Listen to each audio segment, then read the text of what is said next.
Hey guys, இன்னைக்கு இந்த வீடியோல Realme-ஓட இந்த Realme 11 Pro இந்த மொபைலுக்கான அன்பாக்சிங் அப்புறம் மொபைல் எப்படி இருக்கு அப்படின்றதான் பார்க்க போறோங்க. ஸோ மொபைல் வாங்கி கொஞ்ச நாள் யூஸும் பண்ணிட்டேன். ஸோ இப்போ இந்த மொபைலை பற்றி பேசுறதுக்கு ரெடியாக இருக்கேன் அப்படின்னு நினைக்கிறேன். ஸோ வாங்க பார்த்துடலாம். அன்பாக்சிங் வந்து ஸ்டார்ட் பண்ணுவோம். ஃபர்ஸ்ட் பாக்ஸை ஓப்பன் பண்ணுவோம். பாக்ஸை ஓப்பன் பண்ணி பார்த்தோம் அப்படின்னா மேலே ஒரு பாக்ஸ் இருக்குங்க. ஸோ இந்த பாக்ஸ்க்குள்ளே நமக்கு ஒரு சில புக்லெட்ஸ் இருக்குது. குறிப்பாக சிம் எஜெக்டர் பின் இந்த பாக்ஸ்குள்ளே கொடுத்துருக்காங்க. இதெல்லாம் தவிர ஒரு டிபியூ கேஸ், ஆமாங்க, ஒரு நல்ல குவாலிட்டியான டிபியூ கேஸ் கொடுத்துருக்காங்க. ஸோ இது வந்து நம்ம செல்லுக்கு கரெக்டாக ஃபிட் ஆகுது. ஸோ ஒரு நல்ல டிபியூ கேஸ் கொடுத்துருக்காங்க. இப்போ மொபைல் இருக்குது. ஸோ மொபைலை எடுத்து ஒரு சைடில் வைப்போம். அடுத்து என்ன இருக்குது அப்படின்றத பார்க்கலாம். ஸோ எப்போவும் மாதிரி தான் அடுத்து ஒரு சார்ஜர் இருக்குது. இந்த சார்ஜர் அப்படின்னு பார்த்திங்கன்னா ஒரு 80 வாட் சார்ஜர் கொடுத்துருக்காங்க. ஆனால் இந்த மொபைல் 67 வாட் தாங்க சார்ஜிங் சப்போர்ட் பண்ணும். ஸோ 80 வாட் சார்ஜரை பாக்ஸ்லேயே தந்துருக்கிறது ரொம்ப பெரிய விஷயம். அது மட்டும் இல்லாமல் சார்ஜிங் கேபிள் இருக்குது. கூடவே உங்களுக்கு type A to type C charging cable பாக்ஸ்க்குள்ளே இருக்குது. இப்போ மொபைலை எடுப்போம். மொபைலை எடுத்த உடனே நான் ஃபீல் பண்ணது என்ன தெரியுமா? மொபைல் உண்மையாக நான் ஃபஸ்ட் டைம் ஓப்பன் பண்ணலங்க. ஏற்கனவே வந்து இந்த delivery person open box delivery அப்படின்ற பேரில் அன்பாக்ஸ் பண்ணி தான் தந்தாங்க. ஸோ அதனால் வந்து மொபைல் ஏற்கனவே ஓப்பன் பண்ணிட்டேன். அவங்க ஓப்பன் பண்ணோடனே எனக்கு ஃபீல் ஆனதுன்னா, என்னடா இது செம்மையாக பண்ணியிருக்காங்க அப்படின்ற மாதிரி. ஏன்னா டிசைன் அந்த அளவுக்கு நல்லா இருக்குது. இந்த பேக்கில் இருக்க லெதர் ஃபினிஷ் இருக்குல்ல, பார்க்குறதுக்கு ரொம்ப தரமாக பண்ணியிருக்காங்க. இந்த பேக்கில் இருக்கிற அந்த ஒயிட் கலர் லெதர் ஃபினிஷாக இருக்கட்டும், அந்த கோல்டன் கலர் லைன்ஸாக இருக்கட்டும், சைடில் கோல்டு வர்றதா இருக்கட்டும், குறிப்பாக அந்த கர்வ் டிஸ்பிளே, இதுவுமே பார்க்குறதுக்கு ரொம்பவே சூப்பராக இருக்குங்க. டிசைன் வைஸாக இந்த மொபைல் வந்து ரொம்ப தரமாக இருக்குது அப்படின்னு நான் சொல்லுவேன். கண்டிப்பாக நீங்கள் வந்து இந்த மொபைல் எட்டு போகிறீங்கன்னா பார்க்குறவங்க என்ன மொபைல் அப்படின்னு கேட்காம இருக்க மாட்டாங்க. அந்த அளவு பண்ணியிருக்காங்க டிசைன். ஸோ டிசைன் வைஸாக மொபைல் ரொம்பவே சூப்பராக இருக்குங்க. ஃபஸ்ட்டு டிசைனுங்க. ஸோ நான் அன்பாக்சிங்லேயே சொன்ன மாதிரி தான் இது டிசைன் தாறுமாறாக பண்ணியிருக்காங்க. குறிப்பாக இந்த பேக்கில் இருக்க அந்த லெதர் ஃபினிஷாக இருக்கட்டும், அதில் நடுவில் வந்திருக்க அந்த கோல்டன் லைன்ஸாக இருக்கட்டும், சென்டரில் கொடுத்துருக்க அந்த சர்க்கிள் கேமரா கட் அவுட்டாக இருக்கட்டும், அந்த ஃப்ரண்டில் அந்த டிஸ்பிளே க்ரௌடாக இருக்க டிசைன், சைடில் கொடுத்துருக்க அந்த கோல்டன் டிசைன், இது எல்லாமே இந்த மொபைலை ஒரு ப்ரீமியம் ரிச்சான மொபைல் மாதிரி காமிக்குது. கண்டிப்பாக இந்த மொபைலை வெளியே கொண்டு போகிறோம் அப்படின்னா பார்க்குறவங்க இது என்ன மொபைல் அப்படின்னு கேட்காம இருக்கவே மாட்டாங்க. இதே லுக்கில் கேஸ் போடாமல் வெளியே கொண்டு போனால் மட்டும். ஆனால் கேஸ் போடாமல் வெளியே கொண்டு போகிறது இந்த மொபைலுக்கு சேஃபே கிடையாது. ஒரு தடவை கீழே விழுந்தாலும் தெரிச்சிடும். கர்வ் டிஸ்பிளே அப்படின்றனால ப்ரொடக்ஷன் பெருசாக இருக்கவே இருக்காது. ஸோ அதனால அதையும் நம்ம பார்த்து தான் வாங்கிக்கணும். ஸோ அதனால டிசைன் வைஸாக மொபைல் தாறுமாறாக இருக்குங்க. எனக்கு இந்த டிசைன் வாங்குற வரைக்கும் இது நல்லா இருக்குமா, க்ரீன் நல்லா இருக்குமா அப்படின்னு தோணுச்சு. வாங்கினதுக்கு அப்புறம் செட் ஆகிட்டேன், இதுதான் செம்ம டிசைன் அப்படின்னு. அடுத்து ஓவர்வியூ அப்படின்னு பார்த்தீங்கன்னா கீழே உங்களுக்கு சிம் ட்ரே, சார்ஜிங் போர்ட், அது போக ஸ்பீக்கர் கொடுத்துருக்காங்க. அப்படியே சைடில் வந்தீங்க அப்படின்னா உங்களுக்கு வந்து லாக் பட்டன், அதை போக volume up and down button இருக்குது. மேலே அப்படின்னு பார்த்தீங்கன்னா ஒரு மைக் கூடவே ஸ்பீக்கருக்கான கிரில்லும் கொடுத்துருக்காங்க. ஸோ இது 12 ஸ்பீக்கர்ஸ்க்கு ஒர்க் ஆகிறதுக்கு ஹெல்ப் பண்ணுதுங்க. லெஃப்ட் சைடில் எதுவுமே கிடையாது, ரொம்பவே க்ளீனாக விட்டுருக்காங்க. இது ஓவர்வியூ அப்படின்னு பார்த்தீங்கன்னா இந்த மாதிரி தான் இருக்கு. அடுத்து டிஸ்பிளே. இங்கே வந்து கொஞ்சம் பெரிய டிஸ்பிளே யூஸ் பண்ணியிருக்காங்க. 6.7 இன்ச்சஸ்க்கான 120 Hz கர்வ் டிஸ்பிளே பண்ணிருக்காங்க. டிஸ்பிளே எப்படி இருக்கு அப்படின்னு பாத்தீங்கன்னா இதுக்கு HDR10 சப்போர்ட் வரைக்கும் கொடுத்திருக்காங்க. யூடியூப்ல நம்மளால HDR கண்டென்ட்டை ப்ளே பண்ணி பார்க்க முடியுது. ஆனா நெட்ஃபிளிக்ஸ்ல நம்மளால ப்ளே பண்ண முடியலங்க. ஸோ இந்த டிஸ்பிளே எப்படி இருக்கு அப்படின்னு பாத்தீங்கன்னா கொஞ்ச நேரம் நான் யூஸ் பண்ண வரைக்கும் டிஸ்பிளே தரமான டிஸ்பிளே கொடுத்திருக்காங்க அப்படின்னு தான் தோணுச்சு. ஏன்னா கலர்ஸ் எல்லாமே ரொம்ப டீப்பா, ரொம்ப அக்யூரேட்டா, சில இடங்கள்ல கலரை கொஞ்சம் கூட்டியே காமிக்குது. ஸோ அது நல்லாவும் இருக்குது. AMOLED டிஸ்பிளேல கொஞ்சம் கலரை தூக்கி காமிக்கிறது எப்பவுமே பெட்டராகவே இருக்கும். ஸோ இவங்க அதை கரெக்டாகவே பண்ணியிருக்காங்க. அது மட்டும் இல்லாமல் சைட் டச் நான் பண்ணியிருந்தாலும் அது வந்து இந்த மொபைல் கரெக்டாக டிடெக்ட் பண்ணிக்குது. சைடில் தொட்டு இருக்கிறதுனால டச் ஆகிருக்கு டிஸ்பிளே அப்படின்றதுனால ஒர்க் ஆகலை அப்படின்ற மாதிரிலாம் இல்லை. ஸோ எந்தவித பிரச்சனையும் இல்லாமல் வந்து இவங்க சைட் டச் எல்லாம் மெயின்டைன் பண்ணியிருக்கிறது ரொம்ப நல்லா இருக்கு. டிஸ்பிளே கண்டிப்பாக ஒரு சூப்பரான டிஸ்பிளே தான் யூஸ் பண்ணியிருக்காங்க. ஆனால் நல்லா இல்லாத விஷயம் டிஸ்பிளேல இதில் ப்ரொடக்ஷன் எதுவுமே கொடுக்காதது. ஆமாம், நானும் எங்கெல்லாமோ தேடி பார்த்துட்டேன், எந்த இடத்துலையுமே இந்த டிஸ்பிளேக்கு என்ன ப்ரொடக்ஷன் கொடுத்துருக்கோம் அப்படின்னு மென்ஷன் பண்ணல. ஸோ டிஸ்பிளே ப்ரொடக்ஷன் எதுவும் இல்லை அப்படின்றது கடுப்பாக தான் இருக்குது. அடுத்து ஃபிங்கர் பிரிண்ட் சென்சார். ஸோ சைடில் எதுவுமே ஃபிங்கர் பிரிண்ட் சென்சார் இல்லை அப்படின்னு நான் சொல்லியிருந்தேன். ஸோ இது AMOLED டிஸ்பிளே அப்படின்றனால in display finger print sensor use பண்ணியிருக்காங்க. ரொம்ப நல்லாவே அன்லாக் ஆகுதுங்க. அடுத்து ப்ராசர் அப்படின்னு பார்த்தீங்கன்னா மீடியாடெக்கோட மீடியாடெக் டைமென்சிட்டி 7050 அப்படின்ற ப்ராசர். இதை கம்பேர் பண்ணணும்னா மீடியாடெக்கோட 1080 இந்த ப்ராசரோட கம்பேர் பண்ணலாம். பெருசாக ரொம்ப நல்லா பர்ஃபார்ம் பண்ணணும்னு சொல்ல முடியாது. ஆனால் இந்த ப்ரைஸ் செக்மெண்ட் பார்க்கும்போது ஒரு 20,000 ரூபா பட்ஜெட் மொபைலில் எந்த அளவு பர்ஃபார்மன்ஸ் வேணுமோ கண்டிப்பாக அதை கொடுக்குற ஒரு மொபைலாக இது இருக்கும். ஸோ ஸோ கேமிங்க்கு எல்லாத்துக்குமே நல்ல மொபைலாக இருக்கும். நீங்கள் ரொம்ப ஹெவியாக புஷ் பண்ணீங்க அப்படின்னால தவிர கேமிங்க்கு எந்த வித பிரச்சனையும் இருக்கக்கூடாது. ஸோ நான் இதை வந்து மெயினாக கேமரா ஃபோக்கஸ்டாக தான் எடுத்தேன். கேம் பெருசாக ப்ளே பண்ணல, ஸோ அதனால ரொம்ப பெருசாக பேச முடியல.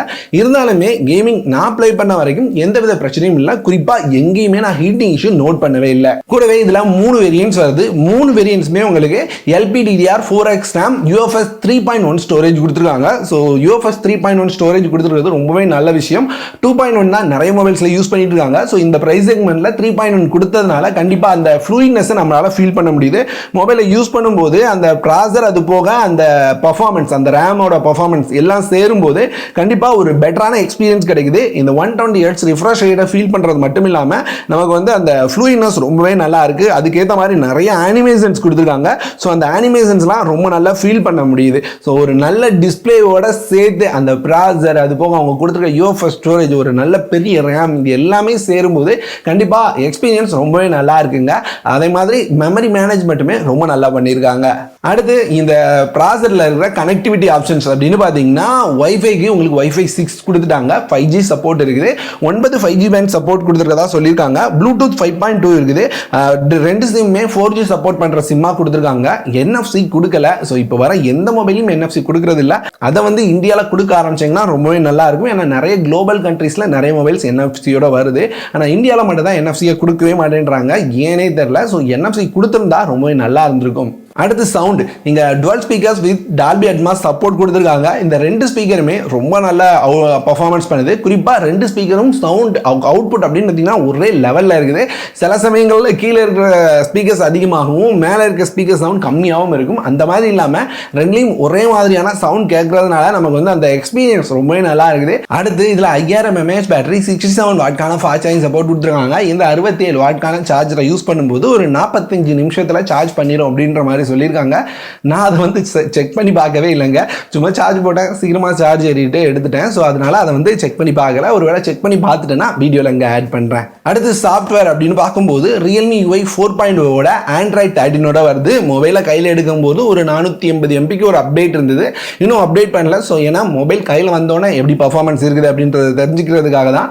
ஸோ அப்டேட் பண்ணலை. அப்டேட் பண்ணதுக்கப்புறம் பர்ஃபார்மன்ஸ் எப்படி மாறப்போகுது அப்படின்னு தெரியல. ஆனால் இப்போதைக்கு ஒரு சூப்பரான சாலிடான பர்ஃபார்மன்ஸ் கொடுக்குது.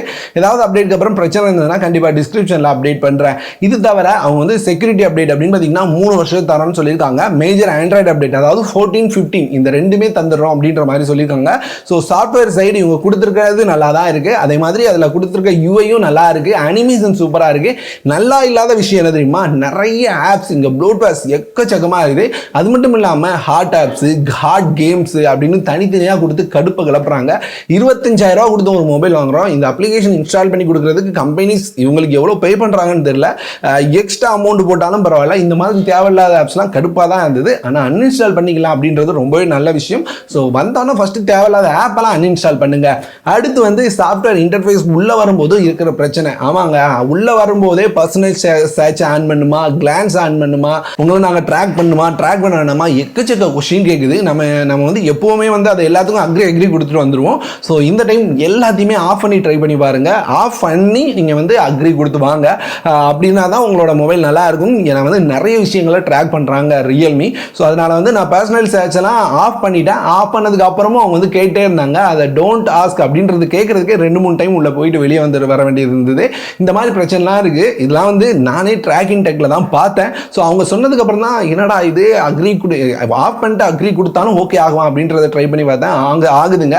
குறிப்பாக அந்த கிளான்ஸ் எல்லாம் ஆஃப் பண்ணிடுங்க. அது ரொம்ப எரிச்சல கலப்பும், தேவையில்லாத ஆட்ஸை புஷ் பண்ணும். ஸோ இந்த மாதிரி விஷயங்கள்லாம் சாஃப்ட்வேரில் கடுப்பாக இருக்குது. கண்டிப்பாக இதெல்லாம் ஆஃப் பண்ணிடுங்க. அடுத்து கேமரா. இந்த மொபைல் எடுத்ததுக்கான மெயின் ரீசனும் கேமரா கூட தான். இல்லைனா கொஞ்சம் கம்மியாக போயிட்டு வேறு ரியல்மி மொபைல் எடுத்துருக்கலாம். வேறு என்ன ரியல்மி மொபைல் எடுத்தாலும் கேமரா அப்படின்றது ரொம்ப முக்கியம் இருக்குது. ஸோ அதை கம்பேர் பண்ணும்போது இது ஒரு பெட்டரான கேமரா இருக்கும் அப்படின்னு நம்பி தான் எடுத்தேன்.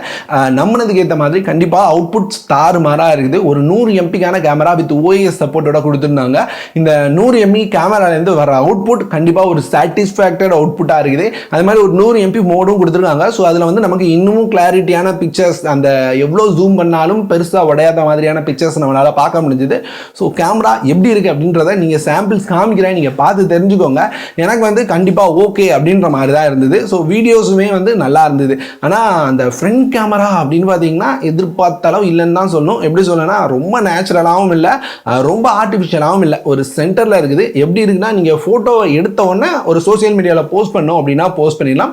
கண்டிப்பாக ஃபோட்டோ எடுத்ததுன்னா நல்லா இருக்குப்பா அப்படின்னு சொல்கிற அளவு இருக்குது. அதிக பேருக்கு அதுதான் தேவைப்படும் அப்படின்னு நினைக்கிறேன். ஸோ அதை கரெக்டாக பண்ணியிருக்காங்க. ஃபோட்டோ எடுத்து நம்ம சோசியல் மீடியா எதையாவது போஸ்ட் பண்ணும்போது பார்க்குறதுக்கு நல்லா இருக்கிற மாதிரியான ஒரு ஃபோட்டோவை இது கொடுத்துருது. ஸோ இது நிறைய பேருக்கு பிடிச்ச ஃபீச்சராகவும் இருக்குது. எனக்கு பிடிக்கல அப்படின்னாலுமே அந்த ஃப்ரண்ட் கேமராலேருந்து வர அவுட்புட் அந்த மாதிரி தான் இருக்குது, நல்லா இருக்குது. அது பண்ண வேண்டிய வேலையை கரெக்டாக பண்ணுது. இதெல்லாம் சேர்த்து இந்த மொபைலை நம்ம வாங்கின ப்ரைஸ் 24,000 ரூபாய் அப்படின்ற ப்ரைஸ். ஸோ 24,000 ரூபாய்க்கு இந்த மொபைல் நல்லா இருக்கா அப்படின்னு கேட்டிங்கன்னா அந்த கொடுத்த காசுக்கு இந்த டிசைனை பார்த்தோன்னே நான் ஷாக் ஆகிட்டேன். ஸோ 24,000 ரூபாய்க்கு செம்ம ஒர்த்துடா அப்படின்ற மாதிரி. ஸோ கையில் இருக்கும்போது அப்படி தான் இருக்கும். அந்த அளவுக்கு உள்ளே இருக்கிறது எப்படி இருக்குது அப்படின்னு பார்த்தீங்கன்னா அந்த கொடுத்த காசுக்கு ரொம்ப நல்லா ஒர்த்துனே சொல்லுவேன். ஏன்னா டிஸ்பிளே தாறுமாறாக இருக்குது, நமக்கு பர்ஃபார்மன்ஸ் நல்ல பர்ஃபார்மன்ஸே கிடைக்குது, ஒரு நல்ல பெரிய ஃபாஸ்ட் சார்ஜிங் கிடைக்குது, கேமரா அவுட்புட் நல்லாவே இருக்குதுங்க. ஸோ இது எல்லாமே நல்லா இருக்கிற விஷயம். நல்லா இல்லாத ரொம்ப முக்கியமான ஒரே விஷயம் அந்த சாஃப்ட்வேர் எக்ஸ்பீரியன்ஸ் கடுப்பாக கிளப்பிடுச்சு. கண்டிப்பாக ப்ளூடூத்லாம் நீங்கள் வந்து அன்இன்ஸ்டால் பண்ணிக்கோங்க, உள்ளே வரும்போது பார்த்து வந்துக்கோங்க. அதே மாதிரி டிஸ்பிளேயோட ப்ரொடெக்ஷன், நானும் ஏதாவது ஒரு ப்ரொடெக்ஷனாக கொடுத்துருப்பாங்கடா இந்த மொபைலை பற்றி சொல்கிறேன்னு பார்த்தா எந்த ப்ரொடெக்ஷனும் எங்கேயும் மென்ஷன் பண்ணல. வாங்கினீங்கன்னா சேஃபாக வச்சுக்கோங்க. அதில் கொடுத்துருக்க அந்த அவங்களோட கேஸை யூஸ் பண்ணிக்கோங்க. அவங்க வந்து 4 எஜ்ஜையும் ப்ரொடெக்ட் பண்ணுற மாதிரியான ஒரு கேஸாக கொடுத்துருக்காங்க. ஸோ அதனால் கொஞ்சம் பந்தாவாக இருக்கணும்னா அதை போட்டுக்கோங்க, கண்டிப்பாக பெட்டரான அந்த ப்ரொடெக்ஷன் கிடைக்கும். ஸோ அதனால் அதை யூஸ் பண்ணிக்கோங்க. அவ்வளோதாங்க இந்த மொபைல் பற்றி. என்னால் முடிஞ்ச அளவுக்கு இந்த மொபைலை பற்றி ரொம்ப டீட்டெயில்டாக ஷேர் பண்ணியிருப்பேன் அப்படின்னு நம்புகிறேன். ஒரு வேளை நான் ஏதாவது கவர் பண்ணல அப்படின்னா என்ன கவர் பண்ணல, உங்களுக்கு என்ன தெரிஞ்சுக்கணும் கமெண்ட்டில் சொல்லுங்கள். மொபைல் கொஞ்ச நாள் நம்ம கையில் தான் இருக்கும். நானும் செக் பண்ணி பார்த்துட்டு வீடியோ அப்லோட் பண்ண ட்ரை பண்ணுறேன். இந்த வீடியோ இதோட முடியுது. இந்த மாதிரி வேற ஒரு நல்ல வீடியோவோட அடுத்த ஒரு வீடியோ வந்து சந்திக்கிறேன்.